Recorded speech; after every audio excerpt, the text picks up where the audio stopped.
Boot up! LSU basketball going for an SEC championship Saturday night inside the Maravich Center. They'll tip it off at 7:30. Eagle 98.1 will have your pregame at 7 o'clock. LSU baseball tomorrow, Game 2, going to go at 3 p.m. Cole Henry going to get the start for the Tigers in Game 2. That game will be heard on 100.7, the Tiger here in the local listening area. Hunt Palmer of the LSU Sports Radio Network is with us every Friday in the studio.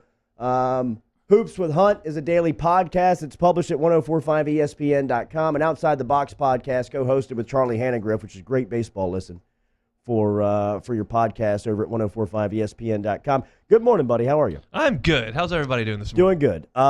You riding a dime with us here on OTB? Gotta be. Absolutely, you gotta be. man. I'm burying my head so far in the sand and just indeed. watching hoops. I don't care. I'm out on all that stuff. Well, what do you think ultimately happens here? I have no idea. I'm not an attorney. I don't know what anybody knows. I don't care about any of this stuff.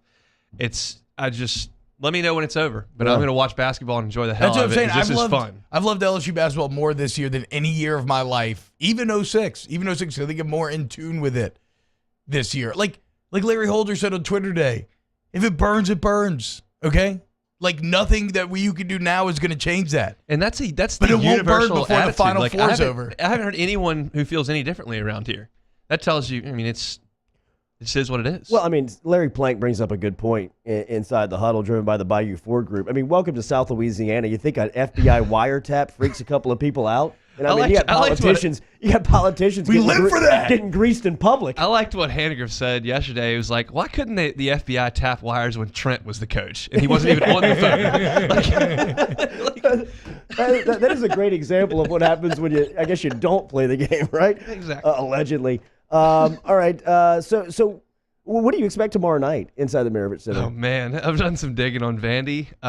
What were you doing on New Year's Eve? Because that's the last time they won. Wow. Wow. I think I was asleep by 9. Sounds like they were too. They haven't woken up. They're big. They just are atrocious offensively. And if you stop Saban Lee, who really had a really good game against LSU last year, they have literally no second option. They can't do anything. So I don't believe that Vanderbilt will flat quit. I think they'll come out and give some effort. If you can build a 10, 12-point lead in the second half, they'll start jacking up shots. They're a really bad shooting team, and you'll stretch the thing and blow them out like they got blown out against Arkansas earlier this week because it is the last regular season game. They've only got 2 games left in their season. So I think they'll come out and play hard. They played pretty hard, but they just can't score. They're averaging 61 a game of their last 6, and they scored 48 on Wednesday. What about what LSU has accomplished up to this point? Undefeated road record in the conference, out in front, number 1 in the league, and then playing with really all this distraction around them. Yeah, you played the Emmett Williams soundbite. They don't care. They're just going to go out there and play. It's such a good team. Everybody on the team knows exactly what they're supposed to do, and they do it, and they get into tight spots, and they just don't flinch. They could have buckled against Florida when that run came and Hudson went nuts and scored 19 in a row, and they got down by 8 points, and all of a sudden, over a minute and a half, they just went on a 10-0 run. Poof. This team is really good, and I expect them to play really good again tomorrow. Evo Marzwani says, Vandy can't score, guarantee 70-plus tomorrow. That's kind of the prevailing attitude amongst LSU fans, right? They'll always play close to their competition. You don't think that being the case tomorrow? Not late in the second half, no. It would be easy to sit here and say, okay, they're 0-17 in the league. They're just going to come in here and quit. I've watched a basketball team quit, and they were wearing purple and gold a few years ago in the SEC tournament. And so it does happen. I don't necessarily subscribe to that this time around, but I think LSU can make them lose interest by beating them down in the second half. And I'd really like to see that, to be quite honest, because you're going to play a team fairly similar to this in the first round of the NCAA tournament, likely if you're a 3 or a 2 seed that has some players and has the ability, but you should run away from them. And LSU hasn't been running away from people. You'd like to see them do this in this one. Hunt Palmer here with us every Friday, 104.5 ESPN Baton Rouge, 100.3 ESPN New Orleans, 94.7 ESPN Alexandria. Tigers back on the diamond tonight. Seemed like Palmineri sort of messaged to Zach Hess that this is going to be a big start for him. How do you interpret that? Yeah, he's obviously told him we need a little bit more than this, and that's not news to Zach Hess. He sees what's going on out there. The issue is, okay, Zach Hess goes out there and doesn't get out of the third inning on Friday. You're going to pull him out of the Friday spot for what starter that's doing a great job? There's not one. I mean, so I don't know what the other option is. Somebody's got to throw a pitch. Well, is it like, do you just try? Do you just like throw somebody else in there because he's just not getting it done? But Eric Walker, you feel can handle the moment, but is he's not really stretched out. He's only giving you three and a third, 4 innings. I mean, you want to throw that guy out there on Friday night if he's only going to give you 4 innings?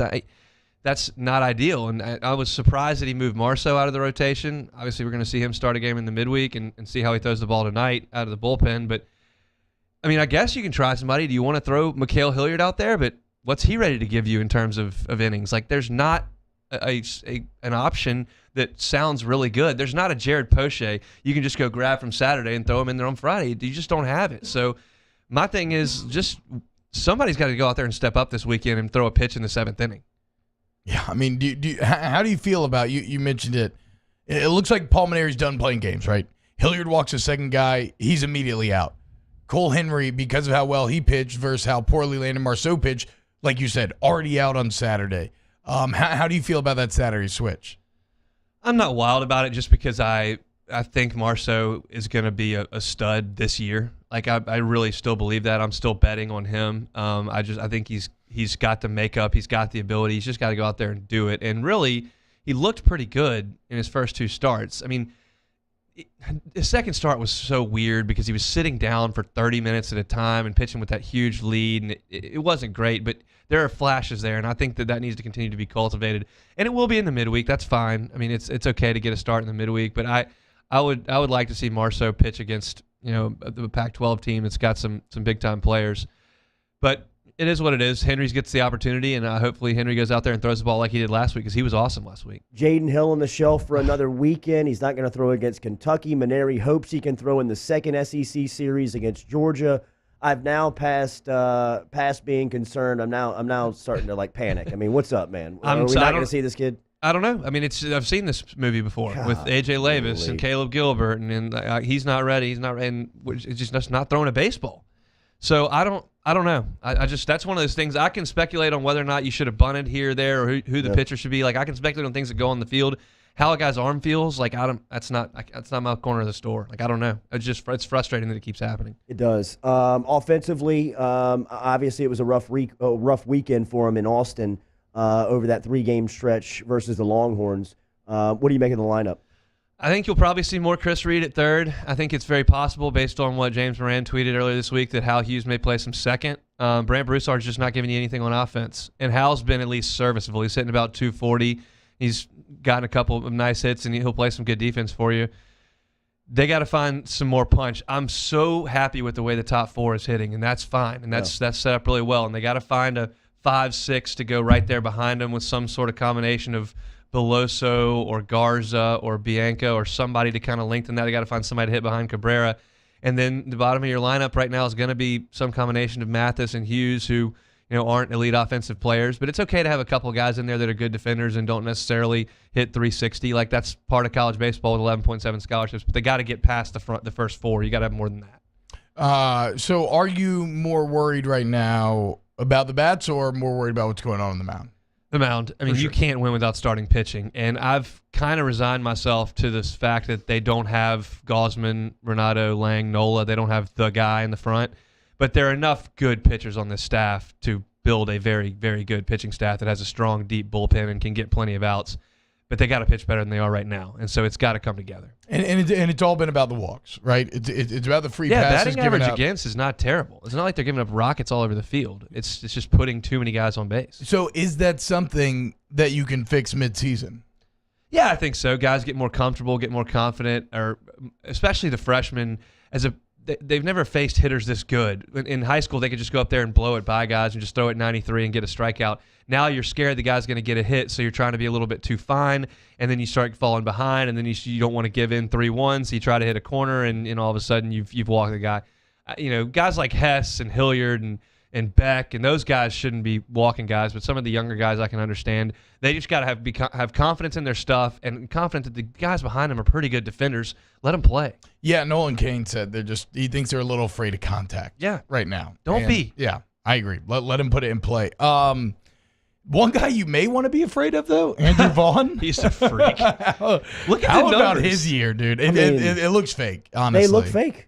It looks like he's got the video game on the wrong difficulty level. Like he's something else. I mean, playing on easy mode. I'm not letting him beat me. I don't know who hits behind him in their lineup, but he's going to be seeing a lot of pitches with Vaughn on first base. If you're, I was gonna say, if you're stat tracking this weekend, go ahead and just minus Andrew Vaughn walks from the overall walk number. I'm not. I mean, the guy's got 7 homers. Yeah. I guarantee there are a lot of teams I've never without seen 7 that. homers. I'm not dealing with him. Do you even Antoine Duplantis, bro? 4 bombs? Are you That's kidding me? shocking. I mean, and it looks. I mean, it's not flukish. Like he's got some lift in that swing, and he's driving out of the ballpark. He's not done hitting home runs this year. What do you think LSU gets a seed? In basketball, Yeah. probably a 3. I think there's still one more loss. I don't think they're going to run the table in the tournament, so I think there's still one more Turn loss. his mic off. I think 3's fine. Hater! We You can probably survive want there. one way to get in trouble, too, don't you? Hoops with Hunt, daily podcast that you can find at 1045ESPN.com, and Outside the Box podcast, a weekly LSU baseball report with him and Hannegriff talking about the Tigers, LSU and Cal this weekend over at the Box. Skip Burtman Field. Good to see you, man. Thanks. I will Wade. Absolutely, all day. We'll close it out next. Joe Macaluso, hour number 1. Macaluso was the local sports writer here for the State Times and the Advocate, covering the LSU basketball team during those magical 80s Final Four runs. He grew close to Don Redden, who was the captain of the 86 team. Redden passed away 31 years ago today. Joe Macaluso going to stop by and give us some memories on Redden as we close out hour number 1 next here on Off the Bench.